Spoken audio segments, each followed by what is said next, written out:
오늘 말씀은 예수님과 사마리아 여인이 한 사마리아의 수가라는 우물가에서 나눈 대화의 내용입니다. 그런데 그 주제를 보면요, 처음에 물이라는 주제부터 시작합니다. 그런데 물에서 그 다음에 남편으로 주제가 옮겨가고 그 다음에 그 주제가 예배로 옮겨갑니다. 3번이나 바뀝니다. 그래서 오늘 말씀이 이야기하는 의미를 바로 알려면은 여기에 나오는 물과 남편과 예배에 대한 대화의 배후에 의미하는 것들이 무엇인가를 우리가 살펴보아야만이 예수님과 이 여인의 대화를 통해서 하나님께서 우리에게 말씀하시고자 하는 의미를 우리가 바로 파악할 수가 있습니다. 다시 말하는 것입니다. 물에 대한 이야기는 삶의 갈증에 대한 이야기고 남편에 대한 이야기는 삶의 갈증을 해결하기 위해 사람들이 보통 취하는 방식에 대한 이야기고 예배에 대한 이야기는 삶의 갈증을 해결하는 방법에 대한 이야기입니다. 이 3가지를 제가 오늘 하나하나 말씀드리도록 하겠습니다. 그러므로 물, 남편 그리고 예배에 대한 이야기는 서로 연결이 되어 있고 본문은 삶의 갈증과 그 갈증의 근본적인 해결책에 대해서 말씀하는 것이 본문의 말씀입니다.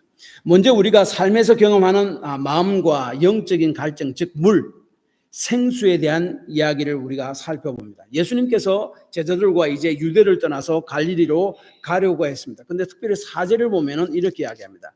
사마리아를 통과하여야 하겠는지라 라고 이야기합니다. 여기서 이스라엘 지도를 보면은 예수님 지금 제자들과 유다 쪽에 있습니다. 이스라엘 지도가 이렇게 있으면 그 남쪽에 있습니다. 그 다음에 갈릴리로 가려면은 저 위쪽으로 가야 됩니다. 그러면은 유다에서 갈릴리로 가려면은 그 중간에 사마리아가 있습니다.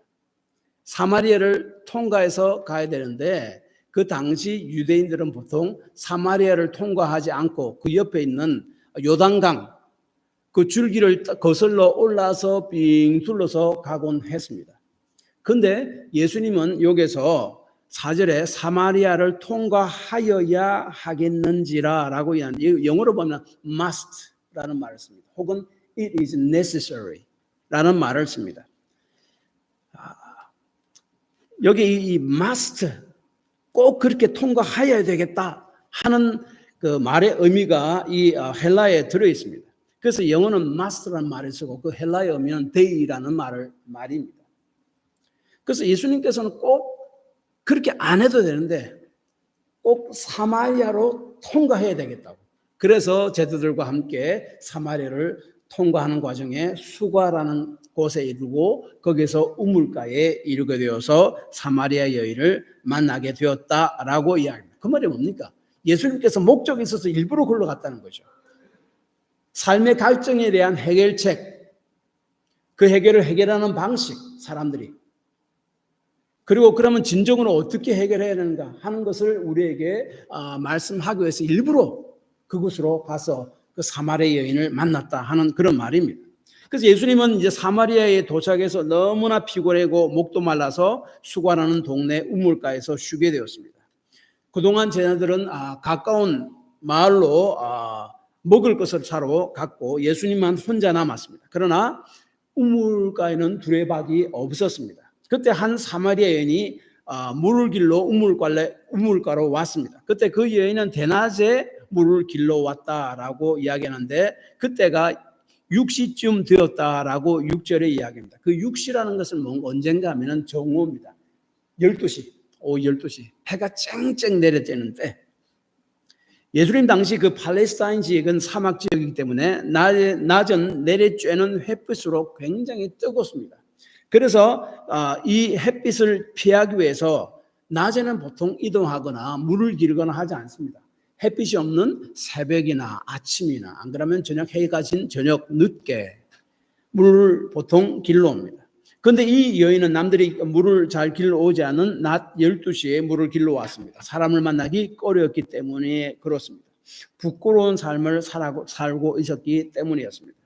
그래서 예수님은 이 사마리아 여인에게 일부러 물을 좀 달라고 이야기합니다. 그러자 이 사마리아 여인은 유대인인 남자가 자신에게 말을 걸어왔다는 그 사실에 아주 깜짝 놀랍니다. 그래서 9절에 보니까 당신은 유대인으로서 어찌 나에게 물을 달라고 하나이까 라고 이야기합니다.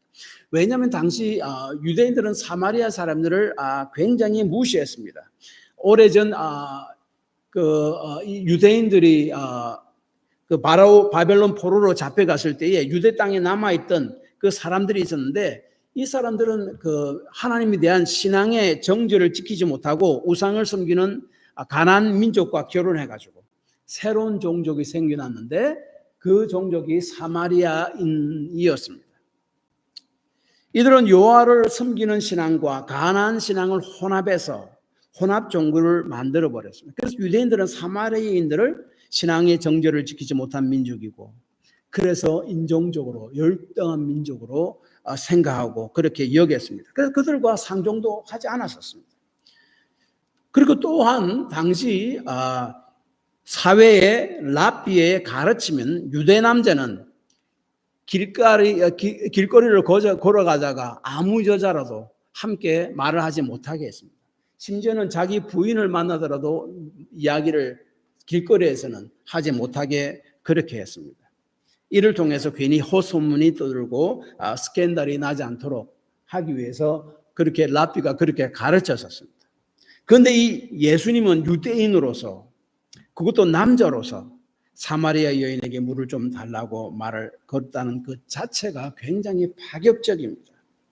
당시로서는 도무지 상상할 수 없는 일이었습니다. 그래서 이 사마리아 여인이 어떻게 당신은 유대인으로서 나에게 그런 이야기 합니까? 라고 놀라면서 그렇게 물어본 거예요.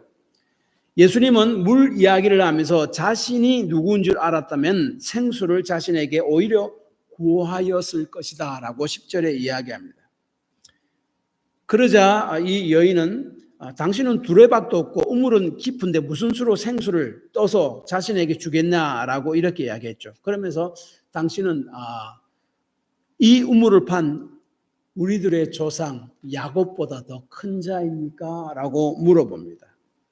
이 말이 뭔가 하면 12절, 다른 말로 하지만 당신은 새로운 우물을 팔 수 있는 수맥이 어디 있는지 잘 아는 그런 전문가이고, 그래서 그 물질을 알아서 우물을 잘 팔 줄 아는 그 사람입니까? 라고 물어보는 말이었습니다. 그러자 예수님은 우물물이 아니라 영생을 주는 생수에 대해서 이야기합니다. 그러면서 이 물을 먹는 자는 다시 목마르겠지만 자신이 주는 물은 14절, 속에서 영생하도록 솟아나는 생수다라고 말씀합니다. 여기서 강조하는 점, 예수님께서 주시는 물은 목마름으로부터 영원히 해갈되게 하는 것이다 라고 하는 말이에요. 여기서 예수님이 지적하는 것은 사람은 누구나 다 목마름을 가지고 있다. 여기서 예수님이 하는 것은 물 이야기는 단순한 눈에 보이는 물질적인 물에 대해서 이야기하고 있지 않습니다. 그 물이 의미하는 그 배후의 어떤 상징을 이야기하는데, 그 목마름에 대해서 이야기합니다. 삶에 대한 목마름, 그것을 대해서 이야기합니다. 그래서 사람은 누구든지 목마름 가지고 그 사마리아 여인에게 당신도 삶에 대한 목마름, 해결되지 않은 목마름을 가지고 있지 않는가 하고 묻는 의미에서 이 물 이야기, 생수 이야기를 했습니다. 그러자 사마리아 여인은 15절에 자신에게도 그 생수, 영원하도록 솟아난 생수, 그 물을 주어서 다시는 물을 길러 오지 않도록 해달라고 요청합니다. 그때 예수님은 그 사마리아 여인에게 물어본 그 대답은 하지 않고 갑작스럽게 엉뚱한 질문을 합니다. 16절, 가서 내 남편을 불러오라. 그래서 예수님은 내 남편이 없습니다 라고 이야기합니다. 그러자 예수님이, 그래 맞다, 내가 남편이 5이나 있고 지금 6번째 남편이 있는데 이 6번째 남편도 내 참 남편이 아닌 줄 내가 안다. 너는 그렇게 생각하고 있구나 라고 이야기합니다.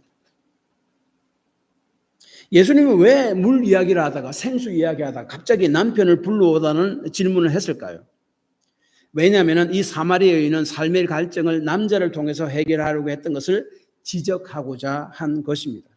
그래서 이 사마리아 여인은 이 남자, 저 남자로 남편을 바꿉니다. 그리고 자신을 진정으로 만족하게 해주는 남자가 없었고 여섯 번째 남자도 이제 헤어지려고 했었습니다. 그래서 18절에 남편이 없다라고 이렇게 대답한 것이었습니다. 당시 유대인들은요, 결혼은 3번까지는 허용했습니다. 그런데 그 당시는 그 아주 남자 위주의 법이라서 남자들은 자기 마음대로 이용했습니다. 예를 들어서 부인이 밥하다가 밥을 태웠다고 그래서 이혼 정서를 써주고 이혼하는 뭐 그런 일도 있었습니다. 막무가내였어요. 그래서 랍비는 3번까지 이혼을 허락했습니다. 3번까지만 이혼을 허락했습니다. 그래서 3번이 유대인들이 결혼할 수 있는, 이혼할 수 있는 맥시멈, 그 리미트, 숫자였습니다. 그런데 이 5번 남자와 헤어지고 6번째 남자와 살고 있는 이 사마리아 여인은 이 6번째 남자도 자기 마음에 차지 않고 신통치 않았습니다. 그래서 이 상황은요, 당시 유대인의 눈으로 볼 때는 도무지 받아들이지 않는 그런 상황이었습니다. 다시 말해 이 사건을 통해서 성경이 말씀하고자 하는 것은 이것입니다. 이 여인은 삶의 갈증을 남자를 통해서 해결을 하려고 했다라고 하는 겁니다. 그러나 사람은 삶을 살면서 갈증이 있습니다. 어떤 사람은 돈을 통해서 그 삶의 갈증을 해결하려고 합니다. 그래서 내가 정말로 엄청나게 돈에 집착하는 사람들이 있습니다. 어떤 사람은 자녀를 통해서 삶의 갈증을 해결하고자 하는 사람들도 있습니다. 여러 가지 집에서 뭐 남편과 부인과 관계가 좋지 않을 때 그래서 그 모든 관심들을 자녀에게 다 쏟습니다. 그 자녀를 성공시키고자 합니다. 그래서 그것을 통해서 삶의 갈증을 해결하고자 하죠. 어떤 사람은 성공을 통해서 삶의 갈증을 해결하고자 합니다. 그래서 모든 것을 그 갈증 해결하는 그 방식, 거기에 자신의 모든 것을 다 투자합니다. 그런데 그것으로는 진정한 삶의 갈증을 해결해 줄 수는 없다라고 예수님은 지적하고 있는 것입니다. 그 삶의 갈증의 해결 방법이 뭔가 하면은 14절에 보니까 예수님께서 주셔야만 하고 그리고 외부로부터 물을 길러 오는 것이 아니라 속에서부터 나와야 한다라고 이야기합니다. 그 다음에 한 가지 더. 예수님이 여자의 문제를 그냥 덮어버리고 믿기만 하면 된다라고 말씀하지 않습니다. 우리가 성소를 하면서 막 급하게 막 성소를 하는데 뭐 여러 가지 지저분한 거 있습니다. 그런데 그것을 치우려면 다시 쓰레받기까지 가져와서 막 이렇게 쓰레받기 위에 그 더러운 것들을 다 집어넣고 다시 그 쓰레기통에 버려야 되는데 그것이 귀찮아서 그냥 카페트를 싹 러그를 들고 그 안으로 다 집어넣으면 눈에 보이는 깨끗하잖아요. 예수님은 그것을 이야기한 것이 아니에요. 그 부끄러운 죄악을 다 일부러 끄집어내셨습니다. 포기하셨습니다. 그래서 예수님을 믿는 길은 자신의 부끄러운 죄악과 대면함을 통했습니다. 이를 인정하고 잘못을 회개하고 예수님의 자신의 삶의 구원자와 주인으로 받아들일 때 그 문제가 비로소 해결됩니다. 그래서 이 죄라는 것은요, 구원을 얻기 위해 예수님 외에 다른 어떤 것을 추구하는 것입니다. 그 죄라고 성경은 이야기합니다. 이 여인은 남편이었습니다. 그래서 사람은 자신의 갈증을 해결하기 위해서 하나님 외에 다른 어떠한 것으로부터 자신의 외부로부터 그 갈증을 해결하기 위한 하나의 그 방편으로 찾습니다. 그러나 진정한 삶의 갈증 해결은 우리 속으로부터 예수님으로 인한 우리 속에 변화된 생각과 행동으로부터 나옵니다. 그리고 그러면은 이 예수님의 말 듣고 이 여인은 예수님을 믿었는가 안 믿었는가? 사실은 보면은 계속 읽어보면 이 여인은 예수님을 믿었음을 알 수가 있습니다. 25절에 보면은 메시아가 온다는데 라고 이야기하니까 예수님이 26절에 내가 바로 그이다 라고 이야기하고 있고 그 다음에 29절에 보면은 사람들이 가서 예수님을 그리스도라고 막 이야기합니다. 이것을 볼 때 이 여인은 예수님과의 그 대화를 통해서 자신의 갈증 문제를 해결했음을 우리는 알 수 있습니다. 그런데 어떻게 그 갈증이 해결되었는가? 이를 설명하기 위해서 예배가 등장합니다. 예배를 통한 하나님과의 만남으로 삶의 갈증이 해결된다는 말씀입니다. 그래서 이 사마리아 여인은 자신의 속마음까지 꿰뚫어 보시는 예수님을 선지자라고 생각했습니다. 그리고 갑자기 예수님에게 예배에 대한 질문을 하는데 20절에 보니까 우리 조상들은 이 산에서 예배를 하였는데 당신들의 말은 예배할 곳이 예루살렘에 있다 하더이다. 구약에서 하나님을 경배하고 하나님을 만나고 하나님과의 교제를 하는 것은 제사를 통해서 이루어졌습니다. 여기서 여인이 말하는 예배입니다. 예배. 이 예배는 구약에서 하나님께서 지정하신 곳에서만 이루어질 수 있었습니다. 그리고 하나님이 지정하신 방법대로만 해야 했습니다. 그래서 지정하신 곳에서 정결한 동물을 잡아서 희생제사를 드림으로 그 모든 죄를 다 씻고 하나님을 만날 수 있었고 하나님과 교제하며 하나님을 예배할 수 있었습니다. 살아계신 하나님을 만날 수 있었습니다. 이 희생 제물을 통해서 성전에서 하나님을 만나고 예배하고 교제할 수 있었습니다. 그런데 이제부터 이 하나님을 예배하고 만나고 교제하는 경험은 그러한 성전 예배 그리고 희생 제물을 통해서가 아니고 예수님을 통해서고 그 믿는 자에게 주시는 성령을 통해서 이루어지게 된다고 말씀합니다.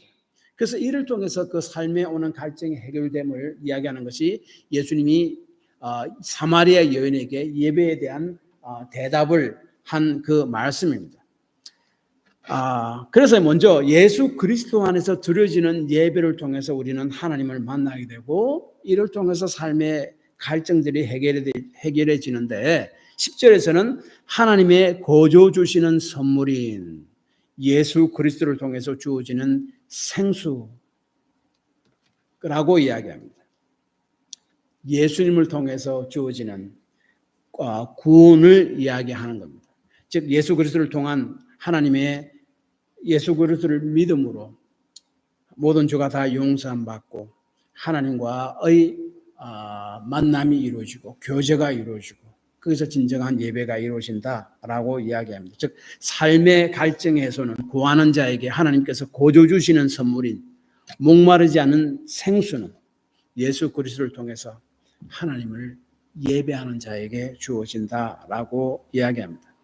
그러나 이 예수 그리스도 통한 하나님께 드리지는 예배는 그 당시 사마리아인도 예배를 드리고 있었고 그리심 산이라는 곳에서 그리고 유대인들도 예루살렘 성전에서 예배를 드리고 있었지만 그것은 참된 예배가 아니다라고 이야기하는 것이 사실은 22절입니다.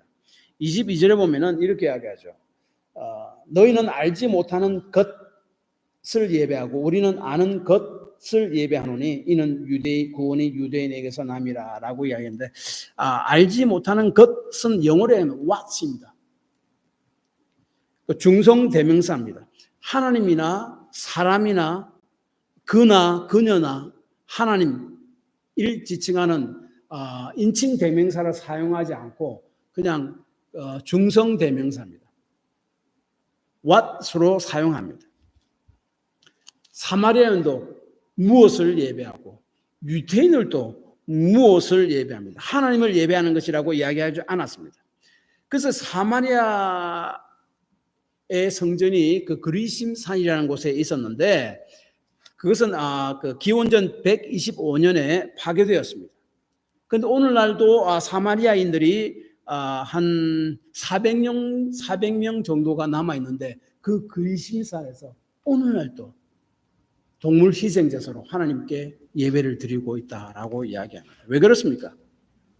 그들은 모세오경, 창세기, 출애굽기, 레위기, 민수기, 신명기, 모세오경이라는데 이 모세오경만 믿었습니다.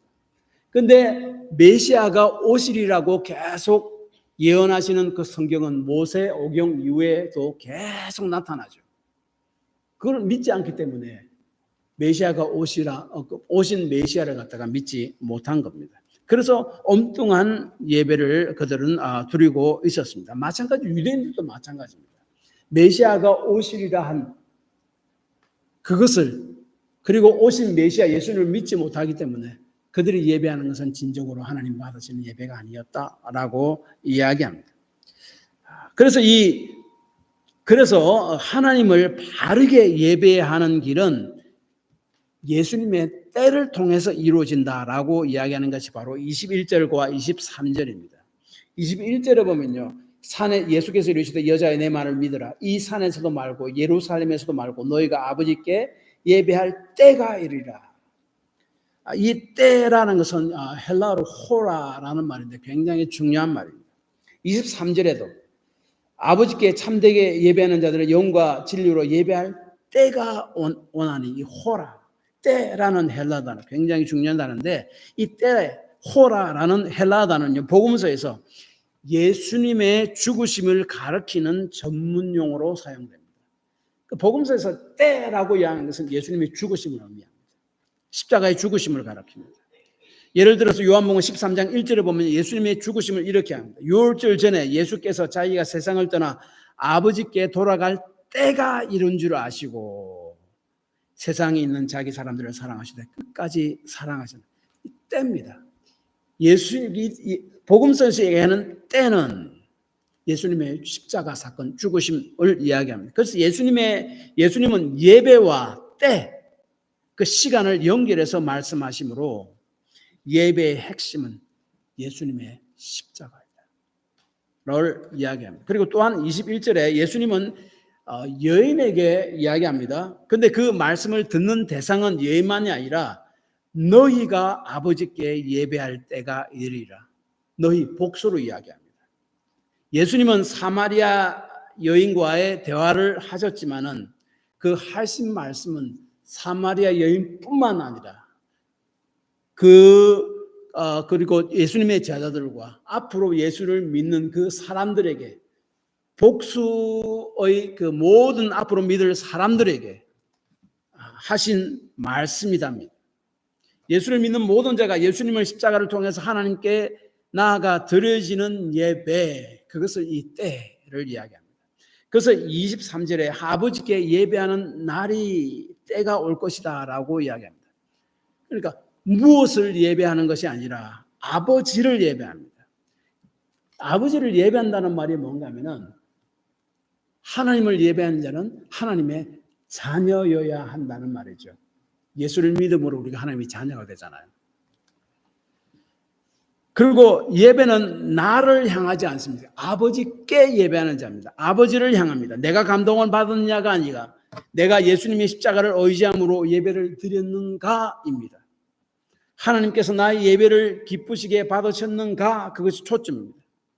그리고 하나님의 자녀는 사마리아인인가 유대인인가 하는 혈통에 뿌리 둔 것이 아니라 예수님을 믿음을 통해 믿음의 뿌리를 둔 자, 하나님의 자녀이고 그가 그 아버지 하나님께 예배하는 것이다 라고 이야기합니다. 그래서 이 새로운 종족이 예수님을 인해서 탄생됩니다. 사마리아인, 헬라인, 유태인, 미국인, 한국인이 아니라 그리스도인이라는 새로운 종족이 탄생됩니다.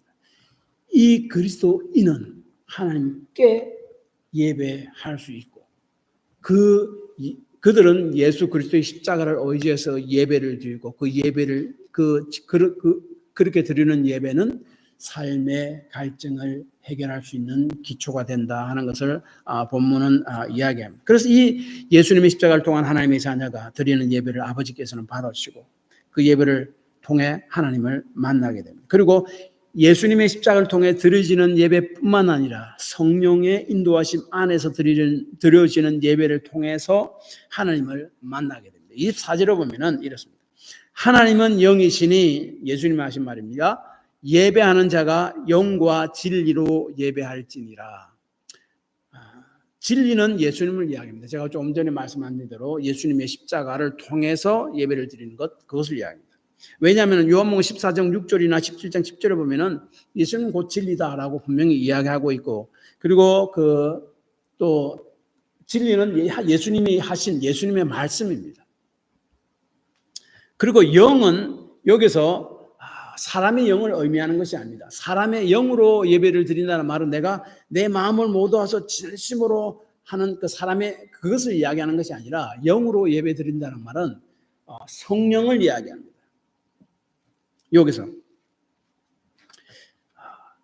그래서 모든 예수 믿는 자에게 주어진 성령을 이야기합니다. 요한복음 7장 39절에 그를 믿는 자들이 받을 성령이라고 이야기했고, 고린도전서 3장 16절이나 6장 19절에도 믿는 자들에게 성령이 있다라고 말씀합니다. 그래서 영과 진리로 예배하는 것은 예수를 믿는 자가 예수님의 십자가를 의지해서 그 믿는 자 안에 계시는 성령을 의지해서 드리는 예배이다라고 말씀하는 겁니다.